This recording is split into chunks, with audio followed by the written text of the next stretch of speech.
Yaurana Kaohanui, nourrir son enfant au sein est un geste naturel. Ça demande parfois un véritable apprentissage. Justement, sur le plateau, nous avons deux professionnels de la santé, à savoir Domiti Bor, sage-femme et consultante en lactation Yaurana, Yarana. et Christelle Hugonin, qui est infirmière à domicile et consultante en lactation, elle aussi, Yaurana. Yorana. Nous allons essayer de comprendre aujourd'hui le lien unique entre une maman et son bébé à travers l'allaitement. C'est notre sujet du jour dans Manava, votre émission Info Service.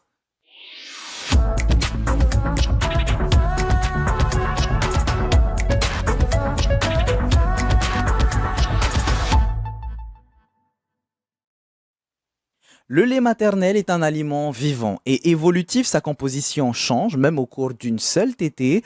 Au début, il est plus riche en eau pour désaltérer l'enfant et puis il devient progressivement plus riche en graisse pour le rassasier. Selon l'OMS, l'allaitement est recommandé jusqu'aux 6 mois de l'enfant afin de couvrir l'ensemble de ses besoins nutritionnels.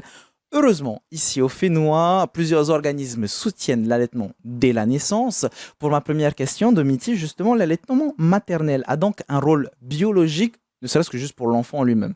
Oui, bien sûr, c'est un composé vivant, comme tu l'as dit, et qui va s'adapter, en fait, non seulement aux besoins de l'enfant, mais également à l'âge de l'enfant, et qui va permettre de couvrir ses besoins, l'allaitement maternel exclusif, jusqu'à l'âge de 6 mois. On le sait, le lait maternel va permettre aussi la croissance de l'enfant. Mais Christelle, donc les principaux bénéfices du lait maternel pour le nouveau-né, ça va être quoi? Cette croissance, justement? Alors oui, le fait que le lait soit adapté à l'âge du bébé, on n'a pas de lait à choisir. Il s'adapte forcément à son âge, à son poids, à ses besoins. Et au niveau biologique, le lait maternel amène tout ce dont le bébé a besoin. Le gras, tout ce qu'il a besoin pour se défendre au niveau immunitaire.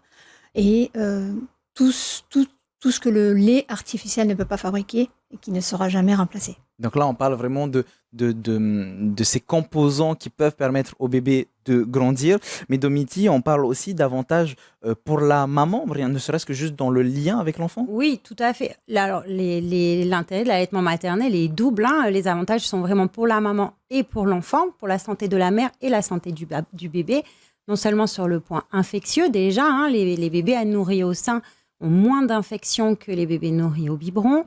Ça va avoir aussi un intérêt plus tard, avec moins de risques de diabète de type 2, d'obésité. Donc, il y a un réel intérêt pour la santé de l'enfant et pour la santé de la mère également, puisque ça va, premier facteur de protection du cancer du sein chez la maman, du cancer de l'ovaire aussi, donc des cancers hormonodépendants, une meilleure reprise du poids, une meilleure récupération en postpartum, et du coup, un impact aussi sur la société, parce que moins de dépenses de santé liées aux bienfaits de l'allaitement maternel. Et effectivement, au niveau du lien également, parce que la proximité maman-bébé, la dyade mère-enfant, va permettre effectivement l'établissement d'un lien fort, d'un lien d'attachement fort, mais pas seulement assuré par l'allaitement, parce que sinon, les bébés nourris au biberon, ils ont aussi un lien d'attachement fort avec leurs parents. Donc oui, c'est des effets à tous les niveaux, des bénéfices à tous les niveaux. Justement, parlons de ce lien donc avec le bébé, Christelle, qui est très important. C'est pour ça d'ailleurs qu'on conseille aux mamans de tenir bébé pour pouvoir l'allaiter naturellement.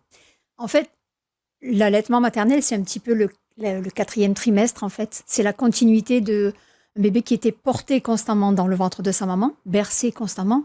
Et c'est vrai que nous, on dit que ce bébé doit être déshabitué à être porté, en fait. Il est porté déjà pendant toute la grossesse. Donc, l'allaitement et le portage du bébé, c'est vraiment la continuité de la grossesse. Est-ce qu'une maman doit se préparer mentalement et physiquement à allaiter, même en amont, avant même d'avoir accouché? On pense que c'est primordial, en fait, parce que l'allaitement, c'est naturel, c'est vrai, mais c'est pas forcément simple. Il peut y avoir au début quelques petites choses à réajuster. Et nous, les consultantes, on pense que vraiment une maman qui est accompagnée, même pendant la grossesse, je pense que c'est le mieux en fait, elle arrive avec un savoir-faire qu'elle mettra en pratique quand bébé sera là, mais surtout, on lui donne beaucoup de confiance en elle. Il faut qu'elle fasse confiance à son bébé. Et je pense qu'une maman qui est préparée avant a toutes les chances de réussir son allaitement. Domiti, je te voyais réagir. Tu veux rajouter un élément? Oui, bon, les choses sont bien faites. La CPS prévoit une préparation à la naissance et à la parentalité pour toutes les mamans pendant la grossesse, sans qu'il y ait une prescription nécessaire. Donc, chaque femme est libre de consulter une sage-femme libérale pour les cours de préparation à la naissance et à la parentalité. Et c'est prévu... notamment des rencontres et des cours sur l'allaitement maternel. Et c'est, oui, comme dit Christelle, indispensable, parce qu'une maman qui a eu ces informations-là, cette préparation-là, et effectivement, elle va avoir bien plus confiance en elle et peut-être savoir vers qui se tourner en cas de difficulté, savoir comment réagir, savoir qu'elle n'est pas seule. Et puis, préparation de la maman, mais préparation du couple, parce que le papa, il a un grand rôle à jouer durant l'allaitement maternel. Et ça leur permet aussi de se préparer, de savoir comment aider leur compagne, comment trouver sa place aussi dans ce lien fusionnel maman-bébé. Donc, c'est indispensable la préparation en anténatal, c'est sûr. On reviendra sur le rôle du papa, puisque comme tu l'as dit, il est assez important. Mais avant, ce qui est intéressant, c'est que voilà, tu nous parles de ces formes de formation, si je peux dire ça comme ça, autour de l'allaitement. Concrètement, on y apprend quoi? C'est ce que tu disais, qui contacter en cas de besoin, mais même physiquement, est-ce qu'on se prépare à positionner bébé, par exemple? Ça sera même un des sujets de cette émission, mais c'est toute cette préparation-là que l'on apprend? Oui, bien sûr, on apprend les bienfaits de l'allaitement maternel, comment ça fonctionne, parce que l'allaitement, c'est quelque chose de naturel, c'est vraiment, ça se met en place au moment de la délivrance, donc de la sortie du placenta, et c'est ensuite la succion du bébé qui va permettre d'entretenir cette lactation, et puis évidemment, les bienfaits de l'allaitement maternel pour motiver les mamans à faire ce choix-là, mais aussi les difficultés qu'elles peuvent rencontrer, parce que l'allaitement, c'est aussi un don de soi, ça prend beaucoup de temps à la maman, physiquement, psychologiquement, et c'est important aussi que les femmes sachent que, effectivement, c'est naturel, c'est ce qu'il y a de mieux pour leur bébé, mais ça peut être aussi un peu difficile. Donc, c'est important de savoir, de s'attendre à ça. Et puis, oui, tout l'aspect technique, j'allais dire, sur la fréquence des tétés, puis savoir réfléchir avec ses titis, pas avec sa tête, à l'écoute et en observant son bébé, et puis avoir quelques repères aussi, savoir qu'est-ce qui est normal, qu'est-ce qui l'est peut-être un peu moins, et effectivement faire appel à ce moment-là à des professionnels formés. C'est important. Ce que tu as pu dire à un moment donné, c'est que ça peut parfois être difficile. Oui. Le but de ces formations, le but même de cette discussion aujourd'hui, Christelle, ça serait de déculpabiliser les femmes qui ressentiraient à un moment donné une difficulté dans l'allaitement. Oui, tout à fait. Les mamans qui ont eu une petite formation avant, ce n'est qu'une formation théorique, mais elles vont acquérir une petite confiance en elles qui va permettre qu'elles débutent bien leur allaitement. Nous, on est là pour soutenir l'allaitement, bien entendu, quelle que soit la durée de l'allaitement. Si la maman souhaite arrêter pour une raison ou une autre, on sera là aussi pour l'accompagner, parce qu'on n'arrête pas un allaitement qui est lancé du jour au lendemain, donc on sera là pour la soutenir aussi. Et les difficultés qui peuvent être rencontrées, souvent, c'est des mamans... les deux raisons pour lesquelles les mamans ne veulent pas allaiter ou arrêtent leur allaitement, souvent, c'est la peur d'avoir mal ou la douleur qui est déjà installée, et la peur d'avoir un manque de lait et de ne pas pouvoir correctement nourrir leur bébé. Et ça, déjà dès la formation qu'on peut leur donner avant, on essaie de les rassurer sur ça. Et effectivement, il y a tout un processus, comme disait Domiti. Quand la maman comprend succinctement comment fonctionne l'allaitement, on arrive à... Presque des automatismes. Exactement. Et la maman comprend que, ah oui, si je fais ça, il va se passer ça. Et, ça, on m'avait dit que c'était pas normal d'avoir mal. Par exemple, cette douleur, ça fait peur à beaucoup de mamans. Et la plupart des consultations, même téléphoniques, c'est souvent sur des douleurs. Et ça peut faire peur. Une maman qui a été prévenue sur ça et qui a été encadrée peut déjà, d'elle-même, sans avoir forcément à appeler quelqu'un, mettre des choses en place. Et bien sûr, la ligne verte est là, ainsi que les consultantes en lactation, les sages-femmes à domicile, pour venir en aide à ces mamans. Alors justement, mettons-nous dans cette situation où je n'ai pas d'enfant, je vais bientôt en avoir un, c'est un exemple, et j'essaie de comprendre. Déjà, on parle de montée de lait. Domiti, est-ce que tu peux nous dire ce que c'est? Je suis un homme, je ne sais pas ce que c'est. Alors, l'allaitement va débuter avec ce qu'on appelle le colostrum, qui va plutôt avoir un rôle trophique a un rôle de préparation des intestins. Ça peut débuter la sécrétion de colostrum dès les 25 semaines de grossesse à peu près, mais c'est pas constant chez toutes les mamans. Donc, il va y avoir ce colostrum durant les 3 premiers jours. Et ensuite, la montée de lait va survenir à peu près au 3e, 4e jour, dû à la succion du bébé qui a stimulé justement cette lactation. Donc, on va passer d'un lait, ce colostrum qui est jaune en petite quantité, mais qui est très concentré, donc qui est vraiment suffisant pour le bébé, qui a un tout petit estomac à la naissance, à un lait beaucoup plus blanc, presque transparent et en quantité beaucoup plus importante. Donc, physiquement, les mamans vont sentir, on appelle ça une montée de lait parce qu'elles sentent vraiment qu'au niveau de la poitrine, elle prend du volume, les seins sont plus tendus, plus chauds. Il peut même y avoir une petite réaction inflammatoire de la fièvre et qui va après passer justement avec les tétés et le fait que le bébé, en tétant, vide le sein. Ensuite, il y a la pratique aussi, donc ça, c'est les débuts. Et si on parle de pratique, Christelle, bébé peut rapidement être lourd en fonction de son poids, en fonction de la position. Est-ce qu'on apprend les positions de base pour éviter les douleurs? Justement, à côté de toi, tu as un faux bébé, ne vous inquiétez pas, mais c'est pour pouvoir l'illustrer. Est-ce que tu peux nous montrer quelle serait la position idéale pour le bébé? Alors tout d'abord, il faut que la maman soit bien installée. Une maman qui allaite sur un coin de canapé qui n'est pas bien installée, c'est pas très serein comme position. Donc déjà, il faut que la maman soit bien installée et qu'elle ne ressente pas de douleur pour la position. Il n'y a pas vraiment de position prédéfinie, c'est un peu au feeling. Mais quand j'apprends à certaines mamans les positions, je leur dis 2-3 choses qu'elles peuvent elles-mêmes mettre en place pour avoir l'assurance qu'il y a un bon transfert de lait et que le bébé a bien tété. Cette succion, elle est primordiale et je fais des comparaisons. Quand on mange, nous, toi et moi, on a notre assiette face à nous. On n'a pas l'assiette sur le côté. Donc, le bébé doit être aligné au niveau de l'oreille, de l'épaule et du bassin pour qu'il soit droit. D'accord. Il ne tète pas avec la tête de côté. Oui, c'est comme si moi, je mangeais comme ça Exactement, sur le côté. C'est pas bon du tout. Non. Ensuite, quand on mange, on a son assiette proche. Donc, le bébé doit être vraiment proche du sein, bien collé pour bien favoriser l'ouverture de bouche.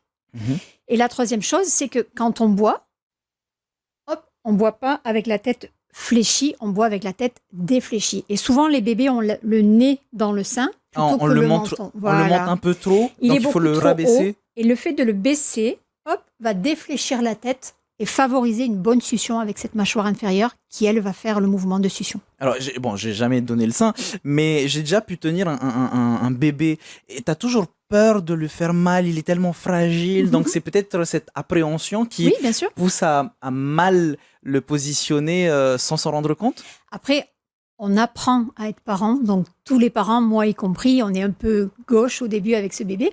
Mais par rapport à la position, si vraiment la maman voit que le bébé déglutit, parce que c'est cette succion qui doit être efficace. Des fois, c'est pas facile à voir. Si la maman déjà n'a pas mal et qu'elle entend son bébé qui avale le lait et qu'elle est bien installée, déjà, on peut être sûr qu'il y a un bon transfert de lait. Tout à fait. Ensuite, la position, peu importe. J'ai envie de dire, on peut l'allaiter de la façon... N'importe quelle position. Ça paraît un peu bizarre. Alors ça s'appelle la position de ballon de rugby. Ah, ça existe vraiment? Ah oui, bien sûr. En fait, il y a de la glande mammaire dans tout le sein. Donc, on peut même l'allaiter comme ça si on veut. J'ai jamais vu, oui, mais ça serait... en fait, allongé sur le dos. Voilà, allongé sur le dos. Le sein, allongé sur le dos, voilà, ok. Le sein, il y a de la glande mammaire partout dans le sein. Ça peut monter même vraiment très haut. Donc, en fait, la position, elle peut être vraiment n'importe laquelle. Après, nous, on conseille beaucoup une position qu'on appelle la BN, qui est un peu plus physiologique. La maman est bien installée, un petit peu affalée dans son canapé, et le bébé est droit devant. Et donc, le bébé, forcément, regarde sa maman et a cette tête défléchie. Oui. Il est contre le ventre de sa maman, et sa maman a une main de libre pour pouvoir l'aider s'il y a besoin. Ou s'occuper du grand qui va venir jeter un petit coup d'œil, être à côté. Donc... C'est vrai que c'est important de le préciser parce qu'on a l'habitude de voir le bébé comme ça, la tête ici, près du sein de maman. Mais finalement, si maman est allongée, on peut le mettre sur le côté, on peut le mettre au-dessus. Oui. C'est pas debout, c'est pas un sac à patates. C'est vraiment allongé où il vient sur le dessus. À partir du moment où maman est à l'aise, et surtout, tu le disais tout à l'heure, et je me tourne vers toi, Domiti, surtout s'il n'y a pas de douleur. Avoir une douleur, ça peut être normal ou c'est forcément une mauvaise position? Alors, la douleur, c'est vraiment ce qui va être la première cause d'arrêt de l'allaitement, malheureusement. Et il peut y avoir des douleurs très, très précocement, dès les premières tétées. Et c'est pour ça que c'est vraiment important d'être accompagné. Alors, les femmes, elles accouchent soit à la maison de naissance, soit en milieu hospitalier, ou en clinique. Mais donc, du coup, ça veut dire qu'il y a du personnel formé. Donc, les premières tétées doivent être accompagnées. Et c'est très important, même si c'est un deuxième, troisième bébé. Donc, ça, c'est important que les premières tétées soient bien encadrées pour que déjà l'enfant soit bien positionné et que la maman ne ressente pas de douleur. Maintenant, un bébé qui tète au sein va téter très souvent.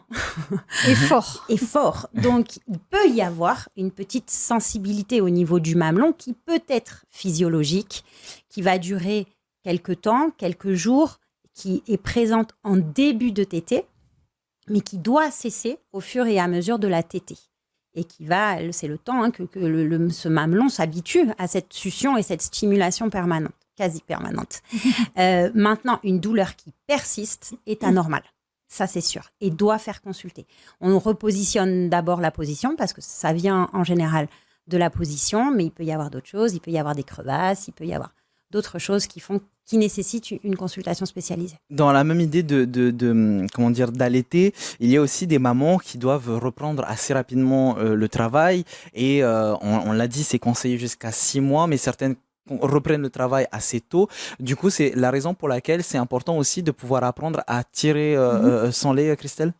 Oui, quelle que soit la durée de l'allaitement, ça c'est un choix vraiment personnel et aussi un choix de couple. La reprise du travail, c'est une logistique un petit peu à envisager 15 jours, 3 semaines avant la reprise du travail pour effectivement, si la maman le souhaite bien entendu, organiser de tirer son lait pour pouvoir donner du lait maternel à la personne qui va garder le bébé. Donc, on utilise une machine. C'est une machine qu'on peut louer, qu'on peut acheter. Mais moi, je pense qu'il faudrait un accompagnement aussi. Parce qu'un tire-lait, c'est pas juste un tire-lait. Il faut savoir pourquoi on tire, comment on s'organise, comment on peut conserver son lait, combien de temps. Tout ça, c'est des choses qu'il faut un petit peu savoir pour pas faire un petit peu au hasard. Et ça, je pense qu'il faut demander des conseils. Et la reprise du travail, c'est toute une organisation, mais c'est tout à fait faisable. Et pareil, dans le fait de tirer son lait, certaines mamans, j'ai pu voir des témoignages, sont étonnées de Mitty que le lait puisse avoir une couleur légèrement différente. Bon, alors, ça ne sera pas totalement tout bleu, mais ça peut avoir une coloration un peu verdâtre ou un peu bleutée, par exemple. C'est des choses qui peuvent arriver? Oui, ça peut arriver. Et puis surtout, quand on tire et qu'on stocke, en stockant le lait dans le frigidaire, effectivement, il va y avoir 2 phases, la phase aqueuse et la phase grasse, qui peuvent avoir une coloration différente, mais ça n'a absolument aucun impact sur le lait et sur la qualité du lait. J'aimerais parler de quelque chose d'assez important. Vous en avez parlé déjà un petit peu. C'est l'aide des proches ou du papa. Qu'est-ce que le papa peut faire pour aider maman? C'est très important. Alors déjà, je pense que c'est important de préparer le postpartum, le retour à la maison, au niveau de l'intendance, faire le stock de courses, préparer peut-être des petits plats qu'on va surgeler et qui seront faciles à sortir du congélateur rapidement. Il faut s'entourer, il faut une communauté pour élever un bébé. Malheureusement, on a beaucoup de couples qui sont isolés et des papas qui ont des congés paternité très courts, trop courts, voire absents. Donc, le soutien, il doit être infaillible. Il doit être quotidien. La maman, elle est fatiguée physiquement, elle est fatiguée psychologiquement avec la chute des hormones. Elle a besoin d'un soutien physique, elle a besoin d'un soutien psychologique.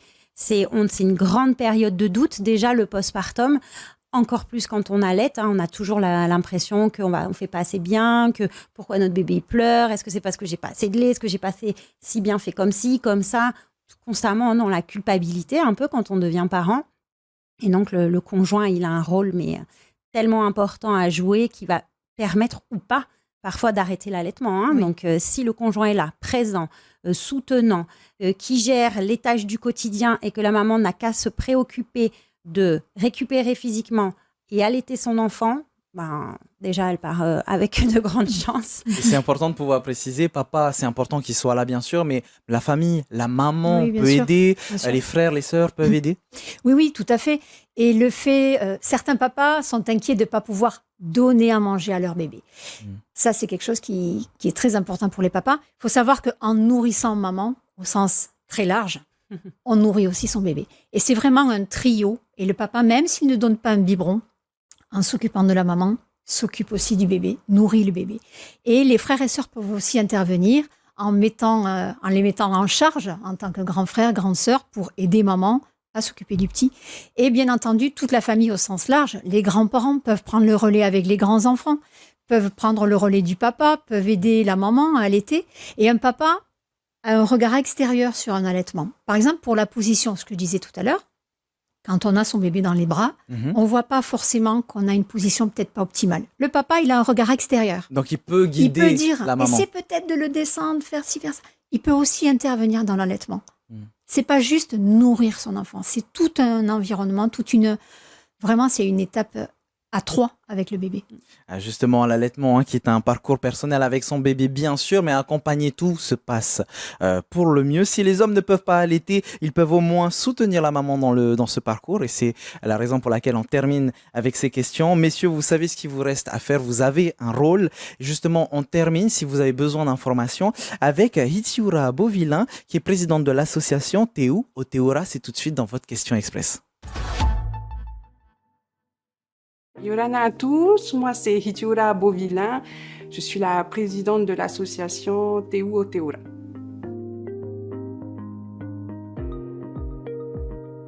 Allo Titi Mama, c'est une ligne téléphonique d'entraide en allaitement qui s'adresse aux mamans et aux professionnels. Elle fait partie de l'association Teu au Teura et ce sont des professionnels médicaux qui répondent aux questions tous les jours, 7 jours sur 7, de 8h à 20h. Les professionnels qui répondent, ils sont tous formés en allaitement. Il y a des consultantes, il y a des pédiatres, il y a des aides-soignantes de maternité. Dans les 15 jours qui suivent la naissance et le premier mois, ce sont les périodes les plus fréquentes, on les appelle. On découvre l'allaitement, on est dans les difficultés du début, le temps que ça s'installe. Les thèmes qui reviennent le plus souvent, ce sont des problématiques de quantité de lait, de sevrage. Et du coup, chaque situation sont uniques et donc les solutions, après on discute en fait avec la maman, on l'encourage, on la félicite déjà pour tout le parcours et puis on pose des questions, on la laisse expliquer sa problématique. Et puis après on voit aussi, on évalue si elles ont besoin d'être orientées vers un professionnel et du coup on leur dit qui elles peuvent aller voir.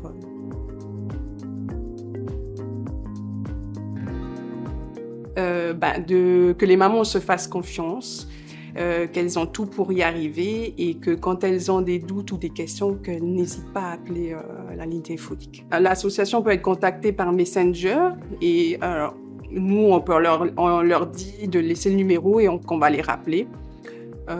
Ou elles nous appellent directement au 89 600 800 dans la tranche horaire 8h-20h.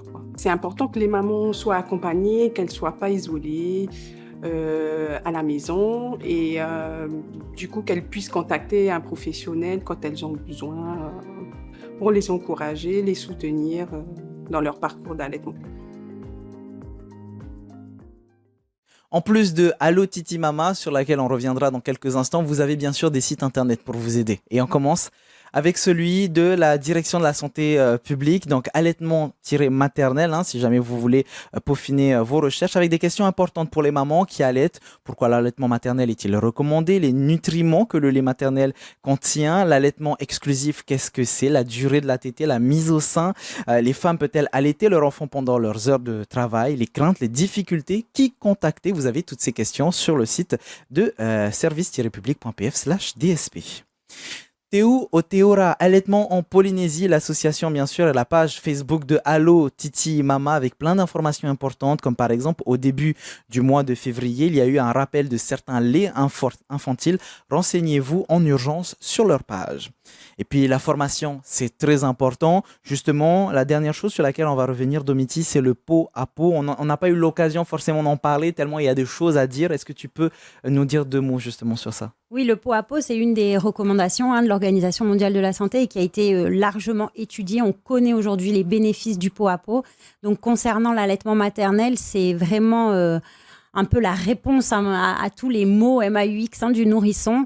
Donc, ça va être dès la salle d'accouchement, donc c'est-à-dire le bébé nu contre la peau de sa maman à l'accouchement, mais également après en postpartum pendant le séjour à la maternité, qui va permettre non seulement de faciliter l'allaitement, de favoriser la montée de lait dont on parlait tout à l'heure, qui va allonger la durée de l'allaitement maternel exclusif, mais le pot à pot aussi avec le papa, qui va permettre aussi de créer du lien. C'était la question. Est-ce que le papa peut avoir Évidemment, qui va permettre de créer du lien, ce fameux lien d'attachement dont on parlait tout à l'heure. Et en cas de difficulté, en cas avec un nourrisson qui pleure beaucoup ou qui est agité, eh ben, le pot à pot, toujours revenir à ça, à la base, à ce pot à pot qui va reproduire les conditions in utero et qui va vraiment apaiser un bébé et qui va permettre de faciliter l'allaitement maternel et qui est très important en postpartum. Comme on a pu le voir aujourd'hui, l'allaitement, finalement, c'est une aventure, mais que vous pouvez vivre avec le papa, bien sûr, et toute la famille. Faïtoïto pour toutes les femmes qui sont dans cette aventure. Merci beaucoup, Domiti, pour tous ces renseignements. Merci beaucoup. Et merci, Christelle, de nous avoir montré comment est-ce qu'il fallait porter bébé. Avec plaisir. Merci à vous de nous avoir suivis. On se retrouve très bientôt pour une nouvelle émission. Maururu itotato farerir a trauma par